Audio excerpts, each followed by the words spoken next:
in some platforms. All right, welcome everybody. I am so happy to have Valentina Coyne on with us. And I'd like to give a shout out to Alex Terry, who introduced us. Thank you, Alex. Alex is the conscious leadership host of her podcast, and she's a specialist in helping companies and individuals to increase and raise their consciousness. And she has also just recently published a book. So, way to go, Alex. We're so proud of you and so grateful you introduced us together. And Valentina is a digital transformation specialist.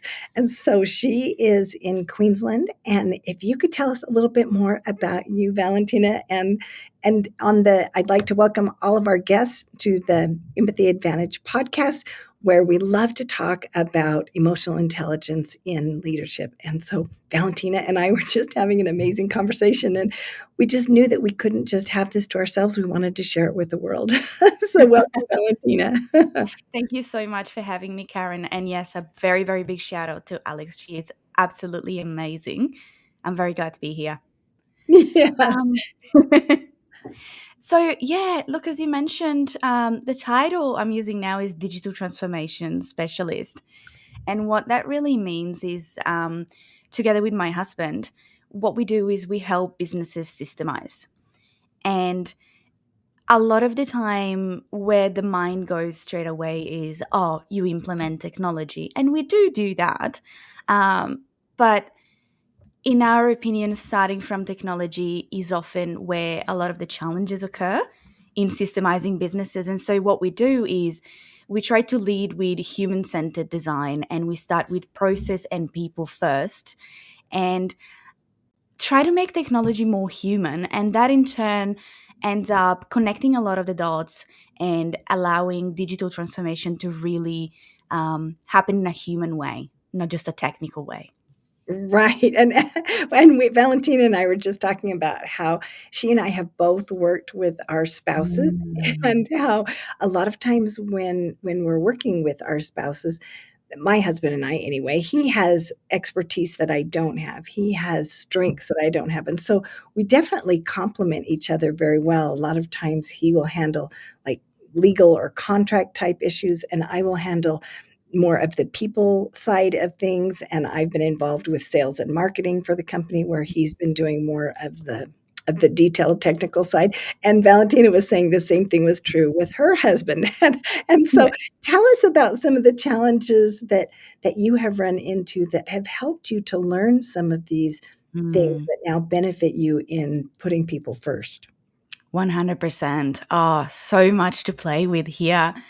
Um, Look, I think one of the things that comes to mind when talking about lessons learned is, purely on the business side, we know that just focusing on tech isn't enough and we need to focus on people. But if we add another layer to that, and that is the goal, after a lot of reflection, the goal, in our opinion, is to create true partnership.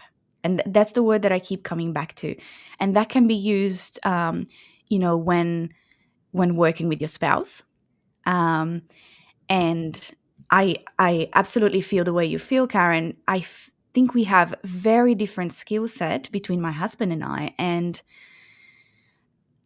I shared before we hit record, and we said let's hit record really quickly here. I shared we were in a previous business together, and I then exited that business and started the current one. And then my husband came into this one as well, and we set different roles into this one.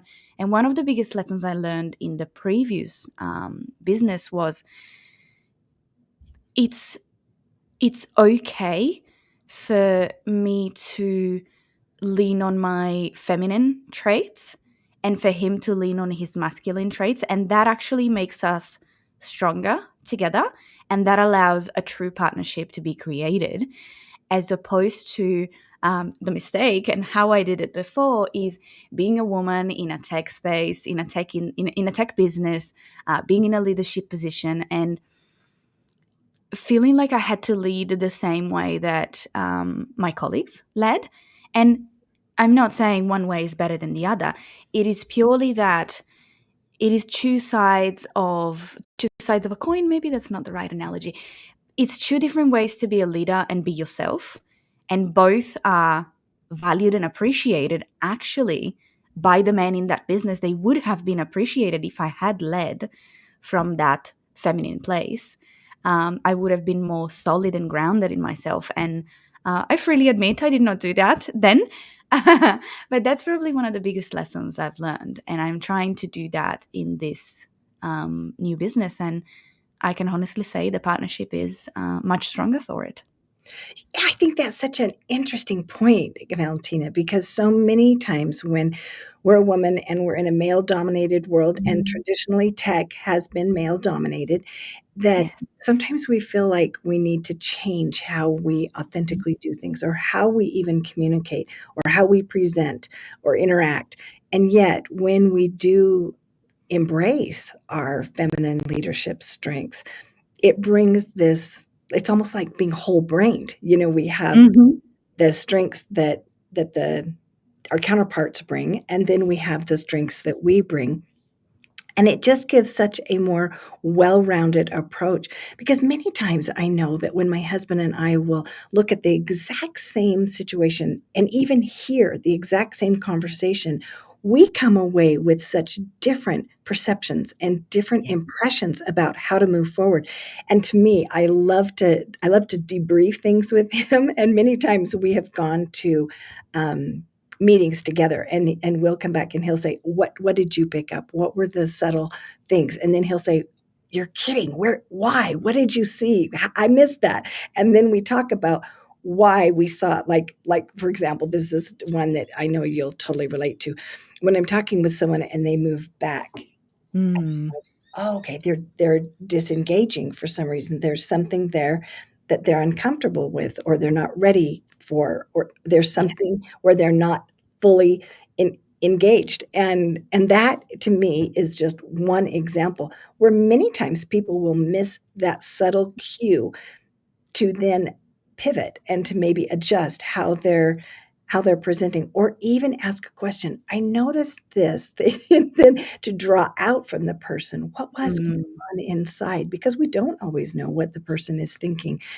And so, do you have any stories like that that have been examples of how you have leaned into your feminine leadership? Oh, 100%. So many. And thank you for sharing that. That's a beautiful and really practical example, actually. Um, yes. Very similar to yours, actually. We recently started um, sharing our knowledge a little bit more openly with a series of webinars that we are running. And it's very fascinating for me to actually, so we bounce, the way we structure this is we bounce between Dorian and myself. Dorian's the name of my husband. Um, and because he has such a calming, authoritative nature to him, and he really shifts the energy of a room, whether it's a virtual room or an in-person event. He really sets a calm, low energy, not in a negative way, but in a very calming and reassuring and solid way. And I'm Italian. I've got Alekino hands. They keep moving, can't hold them still. I recently recorded an audiobook, and I actually looked at the recording of the video, and I just keep gesticulating. And I swear it comes across in the voice. Um, but back to the story. And so we have been playing with the energy because I tend to lift up the energy of a room. Maybe I speak faster, or my pitch is a little bit lighter, or my hands. And so we have been playing with which section of the webinar or the live event are we delivering, and what level of energy does it benefit from. And then we've shifted it. We've made an assumption of, oh, at the beginning we need this type of energy, and then perceiving what's happening in the room, I'm sort of thinking, let's try to swap. You deliver this, I deliver that, and then it feels better. So it's been fascinating to both to do and behold.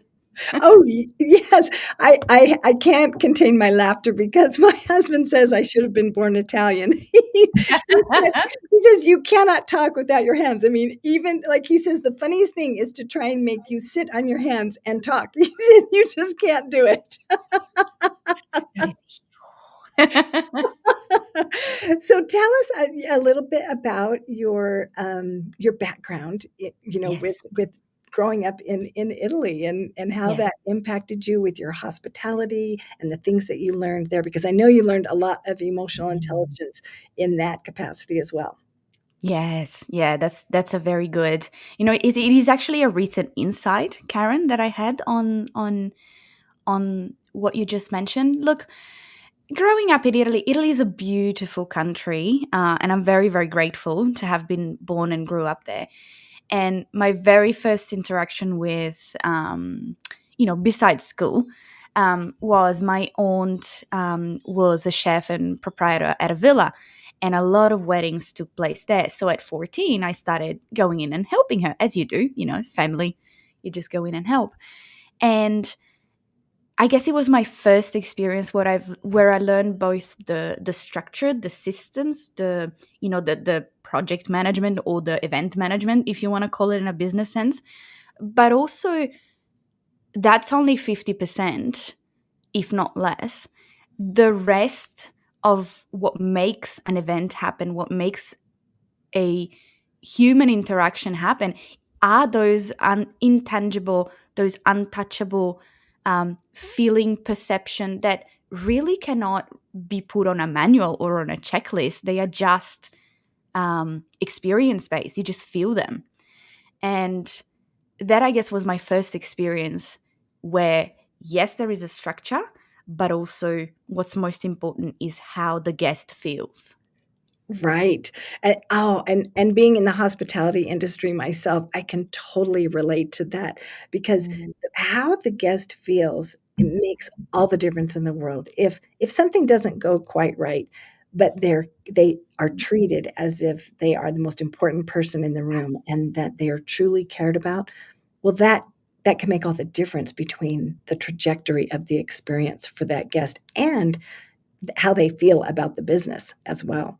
And I think Exactly. that so many people forget that it even if everything like the food was perfect, it was delivered on time, the presentation was beautiful, but if the energy from the people that are delivering the food or Mhm. serving the food, and the expression on their face or the tone in their voice is negative, that makes all the difference in the experience that a person can have. 100%. Couldn't agree more.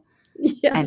And I find that to be so fascinating. I recently mm, went to I was about to do business with someone, and I went to, finalize the negotiation, and the person that was at the front desk was very uncaring and mhm. very unaccommodating, and there were certain things that we had put into place. I had already these things were already approved, and she said, "No, that we don't do it that way. That Mm. does not happen that way." And she just absolutely there was like no discussion, even though it had already everything had already been approved when I had met with previous people that were Yeah. above her. and and I thought, wow, that was really interesting. And I came away feeling like I didn't really want to do business again with that business because of the way that I felt. And we oftentimes don't realize what a huge impact and how we Mm. can retain people in our business, and how the word of mouth is the best marketing ever, and our customers are our best lead generators. Many people forget that. They're like, okay, I've got this customer, now I've got to go get some more out there. But those people that we have already as customers are our best lead generators. And so tell me some more stories of things where you have seen emotional intelligence come into play. 100%. So many, so many. How to choose. Yeah, how to choose. I think I think you really hit the nail on the head there in terms of it is how people truly feel, Mhm. and not just the object or the service being delivered to us. And that is true in so many ways. And I love also what you mentioned. It is true for clients, it is true for us as buyers, and for us as providers of service or products for our clients.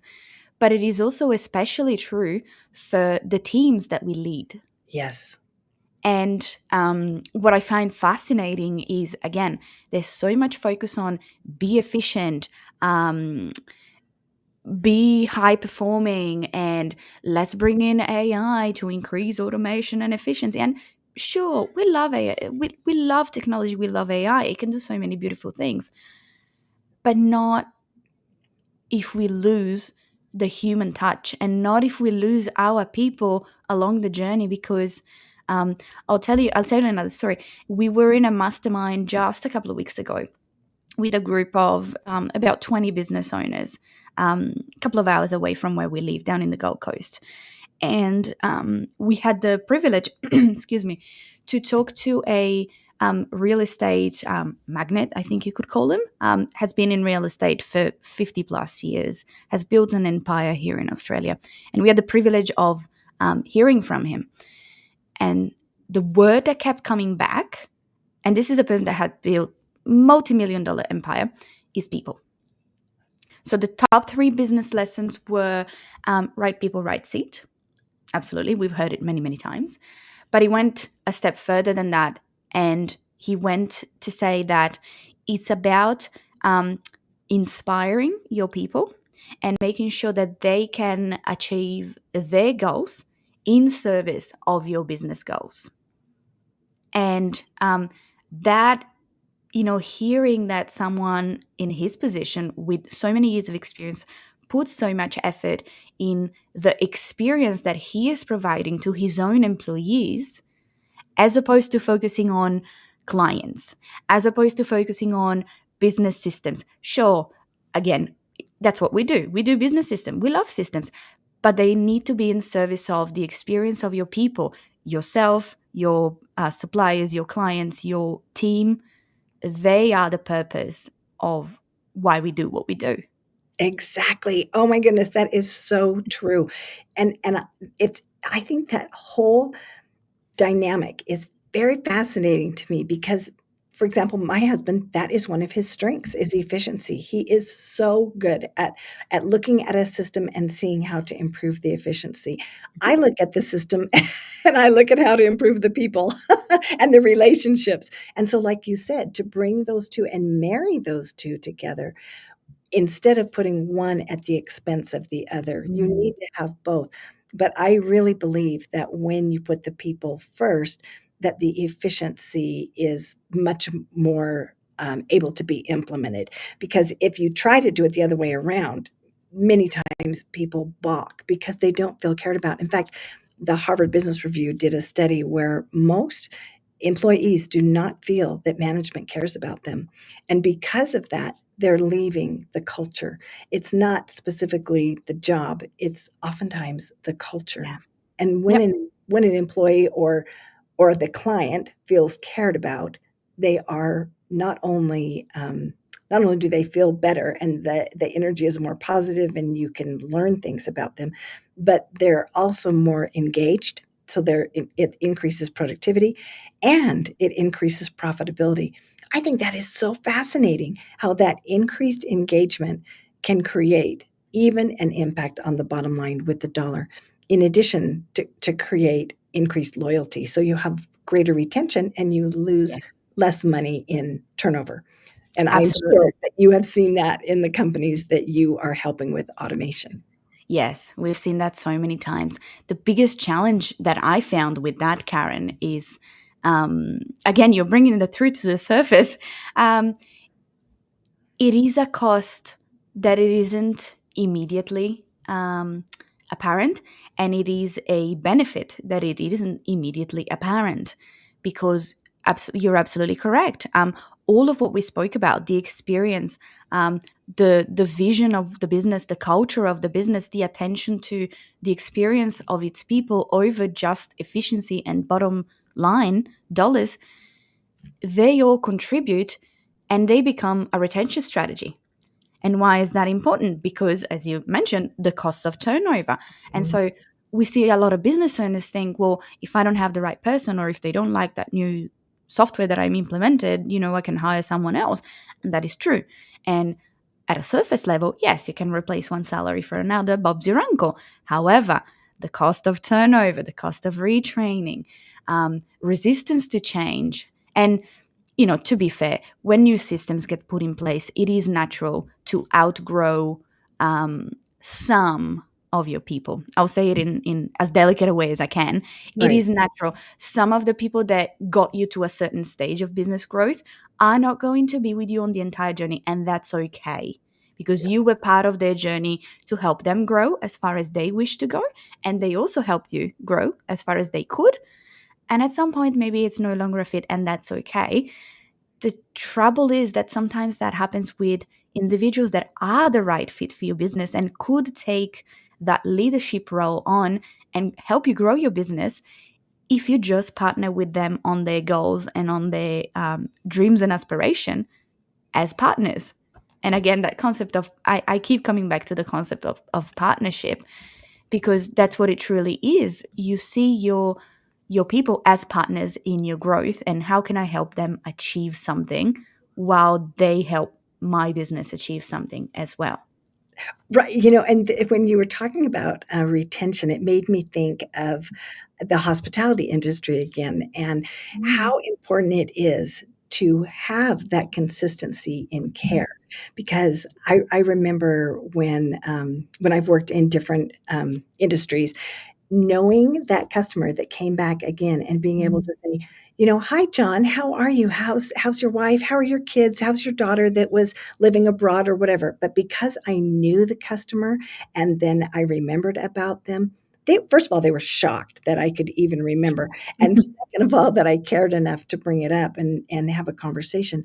But what happened? They came back. They kept coming Mm. back, and they kept bringing more business, and they brought their friends.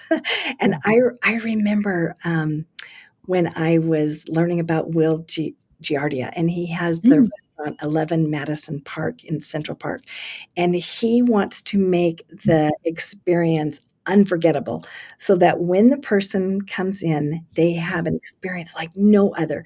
And a family came in that had never seen snow, and it was snowing outside, and they were like, "Oh my goodness." So the staff had been trained to notice things like that. What could they do different? So they went out and got sleds. They took the family sledding. But do you think they ever forgot that? Ah, no, And so absolutely. but if you have such high turnover that when that person comes back again, nobody knows who that person is, that customer. They don't have that same relationship. And so it's not just about money that you save by not having to retrain somebody, but it's also the customer that you save by having a consistency within the staff that are there and the relationship that they have built with that client. You're absolutely right, Karen. Another episode came to my mind as you were sharing this, and I absolutely love the Unreasonable Hospitality book. One of my favorites. We try to bring that to everything that we do. But um, in one of my many lives, I was leading a team down on. Are you familiar with Noosa in on the Sunshine Coast? It's a very popular destination for holiday. Even within Australia, it is one of the most popular holiday destinations. And it has this beautiful waterfront where, as you would expect, lots of hotels, restaurants. And I was lucky enough to be leading a team of, we had 4 venues, I think we did. And it was a French um, bakery, restaurant, bistro, wine bar, all of the food, all of the wine, all of the beautiful things.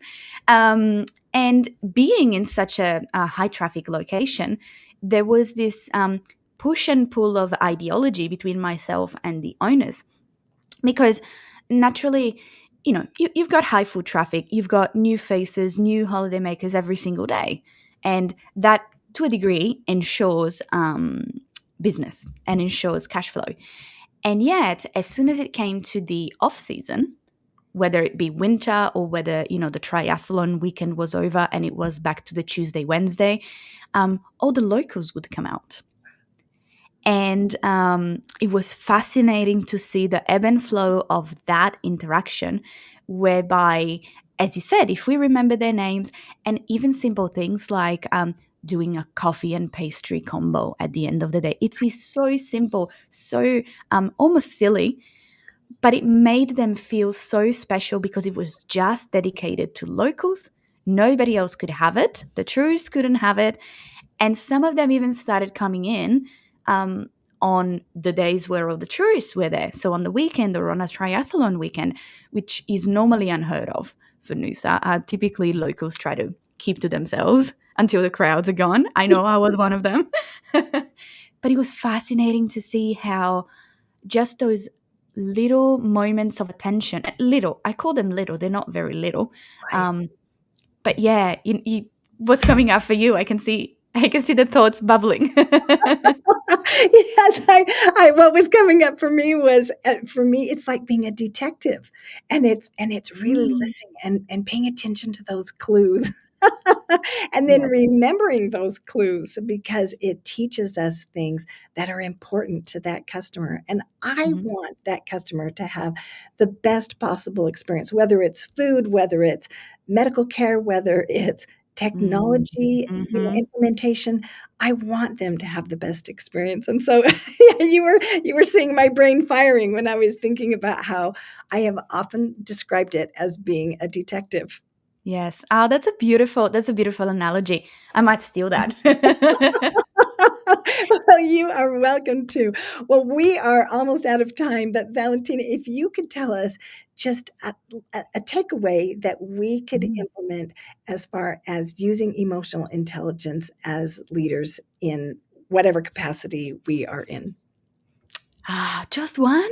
We'll have to have a follow-up episode.